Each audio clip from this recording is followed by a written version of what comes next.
और सबसे ज़्यादा तो मुझे खुशी इस बात की है कि जो हमारे जब कोई गुरु, अब हमारे पास तो थोड़ा अल्प ज्ञान है, लेकिन इस अल्प ज्ञान के बाद हमारा कोई शिष्य हो जो हमसे और भी ज़्यादा ज्ञान रखता हो और उसके बाद उसकी उपलब्धि अगर हमारे समक्ष मिले, तो मैं समझता हूँ ये उस व्यक्तित्व का नहीं, मुझे गुरु का ही स्वाभिमान बड़ा ऊंचा हो जाता है। और मुझे आज इस बात के बड़ा फ़क्र है कि हमारा तो परिचय बहुत, ये तो मैं गुरु की क्या कहूँ, ये हम तो मार्गदर्शक हैं। हमारे यहाँ कोई विद्यालय, आपने जिस विद्यालय में शिक्षा ली है, आज 62 साल की उम्र में हमारे भी बहुत से गुरु रहे होंगे और उन सबके बीच में, लेकिन हमें इतनी बड़ी जो आपने सम्मान दिया, एक गुरु के रूप में मुझे प्रतिष्ठित किया, तो मैं समझता हूँ कि अब हमारे भी कुछ बहुत गुरुतर उत्तरदायित्व भी हो गए।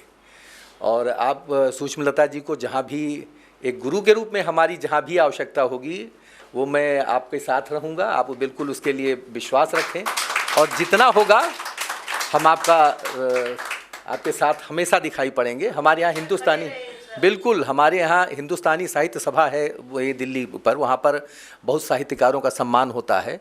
और हमारे वो, मैं भूल रहा हूँ कि वो बहुत बड़े साहित्यकार रहे हैं, उनके बेटे एक ऐसे हैं साहित्यिक आयोजन करते हैं नियमित, अभी इधर कुछ बंद है। जी जी जी जी, तो हमारा उनका काफ़ी वो रहा है। और मैं गांधी जयंती का हमारे यहाँ लखनऊ में होता था।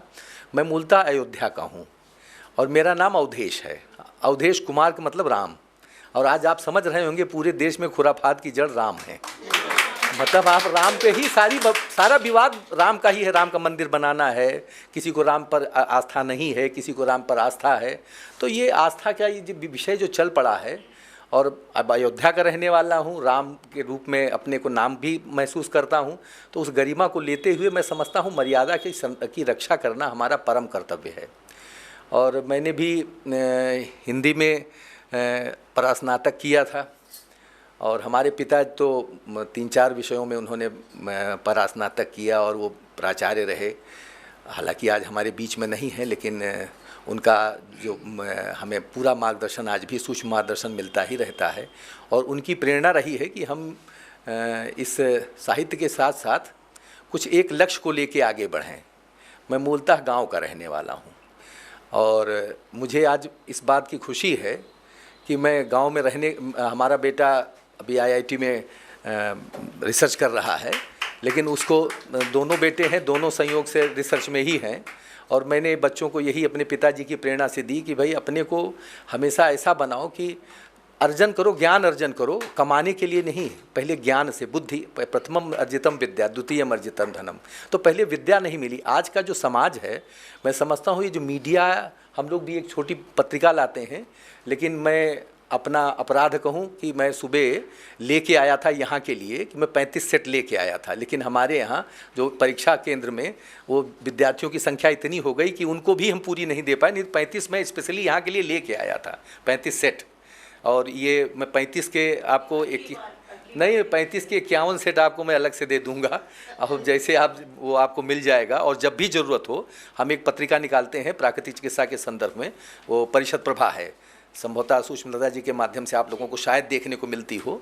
तो उसका थोड़ा बहुत हम और हमारे प्रबोध जी सब काम तो ये करते हैं। नाम तो हम लोगों का, अब आप तो जानते हैं, आप लोग साहित्य के क्षेत्र में हैं, पत्रिकाएं निकालते हैं, तो कुछ मर्यादाएं भी होती हैं, कुछ लोगों को प्रतिष्ठित भी करना पड़ता है। तो लिखे कोई, लेकिन नाम किसी का और भी देना पड़ता है। तो हम लोगों को वो सब करना पड़ता है किसी तरीके से, मतलब उस व्यवस्था को भी बना के रखना है और लोगों को भी लगे कि हम इनके साथ हैं। अब किसी भी तरीके से उसकी मर्यादा को बना कर बचा के हम लोग रखने का प्रयास करते हैं।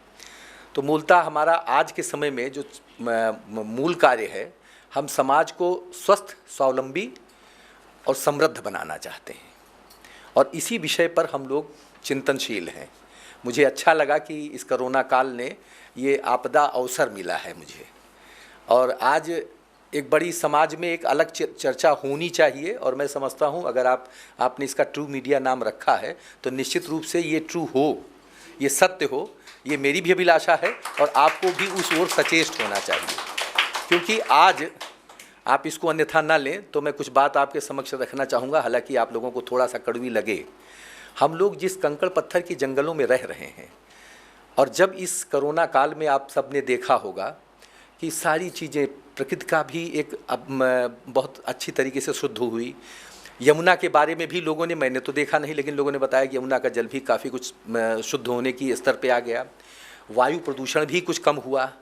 और आप सब लोग इस बात को जानते होंगे कि हम ये जितनी बड़ी अट्टालिकाओं में रहते हैं, इनमें जो रेडिएशन होता है, सिलिका रेडिएशन और बहुत सी चीज़ें होती हैं, और इलेक्ट्रोमैग्नेटिक वेव्स जो आजकल जितना हम लोग इतना यूज़ कर रहे हैं, अच्छा लगता है। मैं भी उपयोग करता हूँ, मेरे पास 2-2 मोबाइल रखे हुए हैं और वहाँ पर ऑफिस में भी 4 लैपटॉप रखा हुआ है। बार बार यही कोशिश की जा रही है हर चीज़ ऑनलाइन हो जाए। लेकिन ये मैं समझता हूँ कि किसी भी सभ्यता के विनाश की शुरुआत इसको मैं मानता हूँ।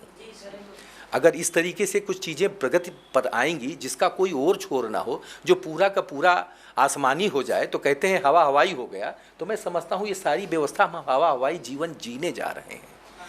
आप इसका प्रत्यक्ष उदाहरण देखिए कि आज देश में हम और प्रबोध जी आ रहे तो चिंतन कर रहे थे कि यार ये मेट्रो चल रही है और एक अगर ये नीचे गिरी तो हम हवा पे ही तो चल रहे हैं ना।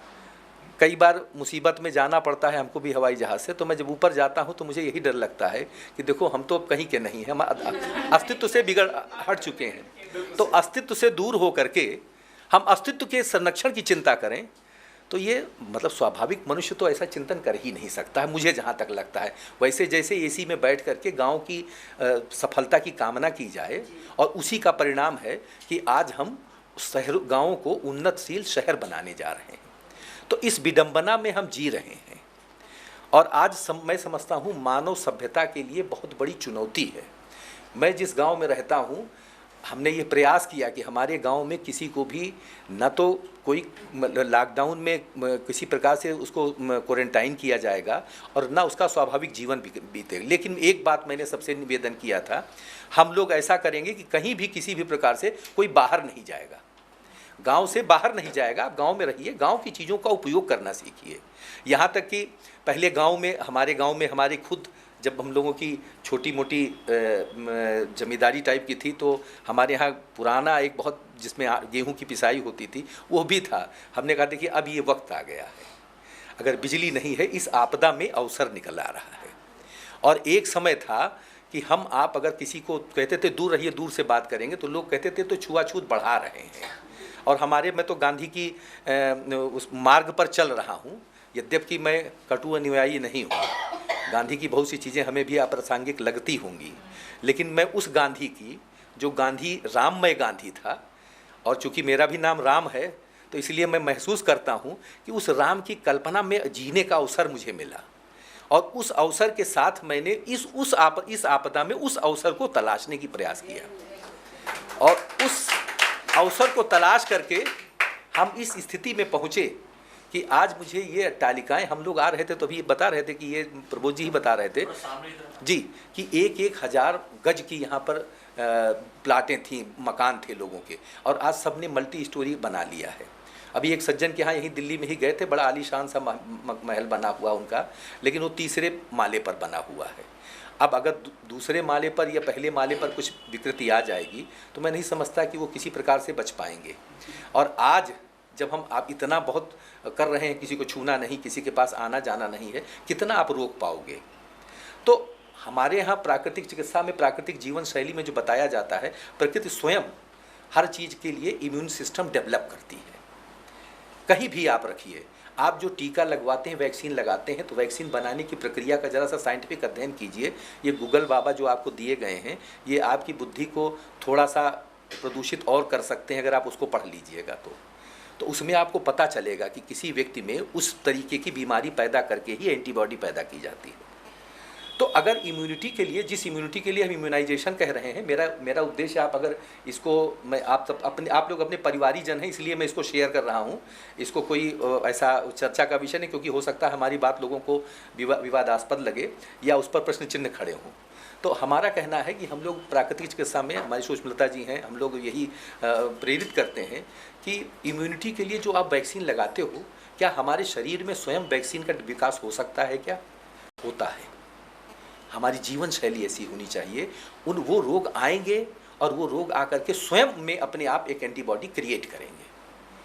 तो ये विषय बड़ा वैज्ञानिक है, इस पर तर्क करेंगे तो काफ़ी समय भी लगेगा, मैं समझता हूँ। और सबका मुझे काफ़ी विद्वानों से मुझे मार्गदर्शन लेना है। वास्तव में तो मैं कहने नहीं आया था, मैं आप लोगों का, आपने बताया काफ़ी लोग आएंगे, तो मैंने कहा कि हम लोगों को भी कुछ शिक्षा सीखने का अवसर मिले, तो मैं केवल सीखने के लिए आया था और आप लोगों ने मुझे यहाँ खड़ा कर दिया। तो अब मुझे तो गर्व इस बात का है कि हमारे जो हमें, जिन्होंने हमें गुरु का स्थान दिया है, उनका आज सम्मान हो रहा है, तो मैं उससे ही आत्मविभोर हूँ। अच्छा लगा मुझे, और उसी पद पे वो जाती रहे।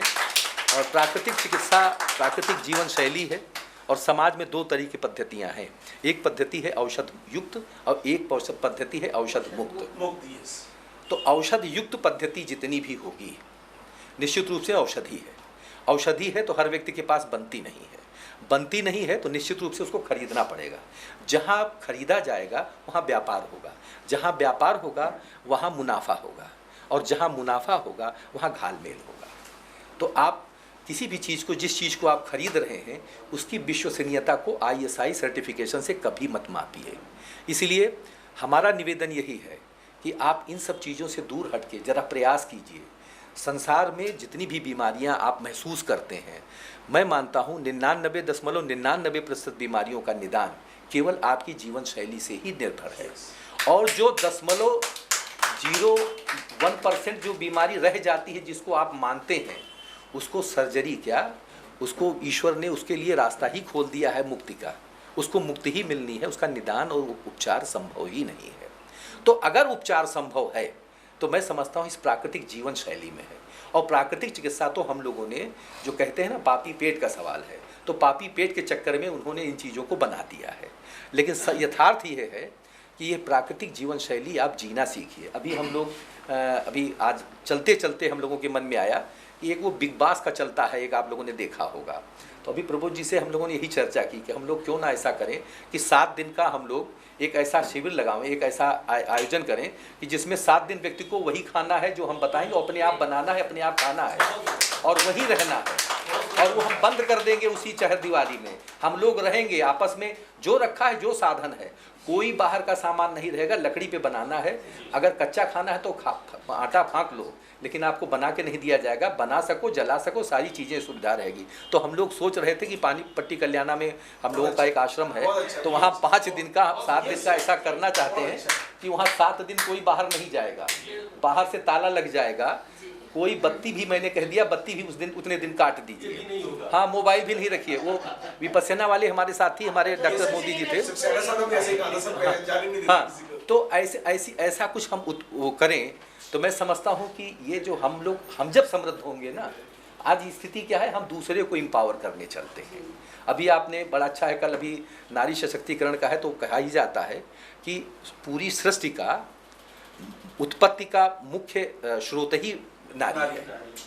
और नारी को निश्चित रूप से हम पुरुषों की ओर से, मैं अभी प्रभु जी से कल रात की ही घटना है, मैं बड़ा वो आपस में तकरार कर रहा था कि हमारी भाभी जी को जो है यार, इतना वो मेहनत करती हैं, कहते यार वो तो बहुत ही आते ही जुट जाती हैं। मैं खुद ये नहीं थे, मुझे हाँ, नहीं थे वो, लेकिन बड़ा कितना वो स्कूल से आई, वो हेड मिस्ट्रेस हैं हाई स्कूल इंटर कॉलेज में।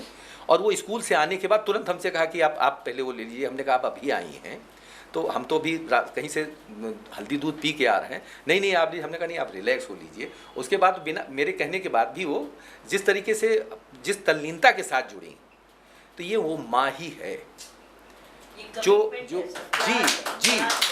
किसी भी स्थिति में। मैं अपनी पत्नी को भी मैं देखता हूँ कि कभी कभी बीमार वो हो भी जाती हैं, तो जब रहता हूँ, क्योंकि बच्चे तो अधिकतर बाहर जाते हैं, लेकिन उनकी स्थिति क्या होती है कि वो जब खुद भी बीमार रहेंगी तो हम अनायास कह देंगे, क्योंकि हम कुछ इन संस्थाओं के कार्यों में थोड़ी व्यस्तता होती है, तो अधिकतर हमारी आदत है कि मैं वास्तव में निशाचर हो गया हूँ, मतलब रात में जगना पड़ता है। तो उस निशाचरी को में होता क्या है कि हम कभी कभी 2 बजे तक जगे। जब सुबह देर हो गई तो मैं अपराध बोध के बाद मैं सोचता हूँ कि मैं, अब उनकी तकलीफ़ भी है, तो मैं सोचता हूँ उनकी कुछ मैं मदद कर दूँ।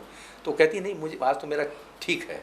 और जब बन जाएगा खाना या कुछ तैयार कर देंगी, तब कहेंगी कि ऐसा है, थोड़ी देर बाद अब अगली चीज़, अगला कोई खाना बनेगा, जैसे नाश्ता बन गया, अगली बार बनेगा। हालांकि हम लोग प्राकृतिक जीवन को थोड़ा बहुत घर में भी अपनाने का प्रयास करते हैं। तो कितनी बड़ी त्याग की मूर्ति है एक माँ, किसी की बहन भी होती है, किसी की पत्नी होती है, लेकिन किसी की बहन भी होती है। अगर हम अपनी पत्नी में, जैसे रामकृष्ण परमहंस को जब इस बात का आभास हो गया था, उसमें उन्होंने माँ का स्वरूप जिस दिन देखना शुरू कर दिया, एक क्रांति आ गई, वैचारिक क्रांति आ गई, चिंतन की क्रांति आ गई। तो आज हम ये जो आयोजन करते हैं, हमारी महिलाएं भी कुछ, मुझे ये कहने में बिल्कुल वो नहीं रहता है कि महिलाओं के उत्पीड़न में पुरुषों का तो योगदान होता है, महिलाएं भी काफ़ी लगी रहती हैं। तो आप अपनी संवेदना को महसूस कीजिए। सबसे बड़ी बात है, हक मांगने से नहीं मिलता है, हक की ज्वाला अपने आप जलती दिखाई पड़ती है। आग को, किसी तपिश को आप पैदा करके तपिश नहीं बना सकते हैं, तपिश अपने आप निकलती है। तो मैं समझता हूँ कि आप सब लोग ये पूर्व संध्या पर हमारी अपनी बहनों को, और हमारी माता नहीं है लेकिन जो अभी हमारी जो भी माता स्वरूप अगर हैं तो उनको भी हमें माता के रूप में हमें आशीर्वाद दें। हमारी बहनों को एक भाई के रूप में हमारा वचन है कि हम आपकी संरक्षा करें।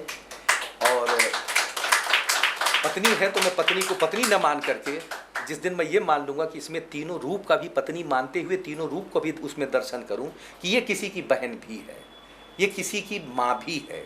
जब मैं उसको इस रूप में भी देखना शुरू करूँगा, उस शीशे में जब हमें वो चारों आकृतियाँ साथ में दिखाई पड़ेंगी, तो निश्चित रूप से वो पत्नी भी हमारे लिए आदरणीय हो जाएगी, प्रेरक हो जाएगी। तो आज के इस पावन पर्व पर मैं अपनी विधा की बहुत ज़्यादा चर्चा न करके आप सबको, मैं आप सबकी वाणी को का लाभ लूँ, यही बड़ी कामना रहेगी। और टू मीडिया परिवार ने मुझे ये अवसर दिया और आप लोगों ने हमारी इस टूटी फूटी वाणी को सुना।